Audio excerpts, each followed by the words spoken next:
गरीबदास जी कहते हैं कि कंठी माला तिलक जनेऊ जम किंकर करिहें बहनेऊ, तुम पाखंड करो मत भाई भक्ति पुरातन तुम नहीं पाई। तो कंठी माला तिलक और जनेऊ ये सब जम का भरमाने वाले का साजिश है, क्योंकि जो सतभक्ति है वह आध्यात्मिक साधना है और कमल चक्र के आधार पे भक्ति है, जिसका पहला फॉर्मूला कबीर साहब बताते हैं कि प्रथम गुरु को वंदना, दूजा आदि गणेश, तीजा माते शारदे, कंठ करो प्रवेश। तो इस कमल के माध्यम से, चक्र के माध्यम से, मूल मंत्र के माध्यम से, उस परमात्मा के द्वारा बनाए गए विधान के माध्यम से हम लोग आह्वान करते हैं, मंत्रों का जप करते हैं, सुमिरन करते हैं, तो ये परमात्मा के नियम के हिसाब से भक्ति बनता है। जैसे मूल कमल में गणेश जी का वास होता है, स्वाद कमल में, जिसको स्वादिष्ठान चक्र भी कहा जाता है, सवित्री ब्रह्मा जी का वास निवास होता है, नाभि कमल में विष्णु लक्ष्मी जी का वास निवास होता है,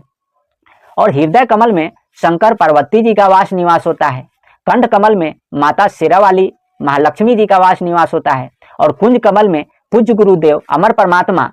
जो इस संसार सागर में जो अध्यात्म ज्ञान देने के लिए हर एक युग में आते हैं, वो पूज्य परमात्मा कबीर देव का वास निवास होता है। तो इस प्रकार से भक्ति का पहला फॉर्मूला अप्लाई होता है, प्रथम गुरु को वंदना, दूजा आदि गणेश, तीजा माते शारदे, कंठ करो प्रवेश। तो ये जो भक्ति है, कबीर साहब बताते हैं कि नाम उठत नाम बैठत नाम सोवत जागबे, नाम खाते नाम पीते नाम से प्रीत लागबे। यानी कि नाम उठते बैठते खाते सोते बैठते हम लोग उस भगवान नाम का, परमात्मा के बताए गए नाम का जप सुमरन करते हैं मन ही मन, तो परमात्मा का जो बताया गया विधि विधान है उसके हिसाब से आध्यात्मिक साधना पूर्ण हो जाता है और हम लोग परम शांति को प्राप्त कर लेते हैं। तो पाखंड को त्याग करके कंठी माला सुमिरनी, गरीबदास जी कहते हैं कि कंठी माला सुमिरनी सबे सिलसिला मेट। तो ये सारे सिलसिला को खत्म करके और जो भगवान का नाम है उसको जप करने से आध्यात्मिक साधना पूर्ण होता है। फिर गरीबदास जी कहते हैं कि नाम अभयपद ऊंचा संतो, नाम अभयपद ऊंचा,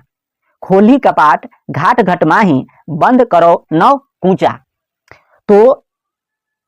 शास्त्र पढ़ लेने के बाद जो नाम है वह सारे पदों में उच्च बताए, क्योंकि जो नाम है, नाम से ही मुक्ति संभव है। भक्ति भजन हरि नाम है, दूजा दुख अपार, मनसा वाचा कर्मना, कबीरा सुमिरन सार। तो हरेक युग में नाम का प्रभाव रहा है और कलयुग में नाम तो विशेष महत्व रखता है और नाम जप करना चाहिए और भक्ति करना चाहिए और यज्ञ करना चाहिए और यज्ञ के निमित्त जीवन जीना चाहिए।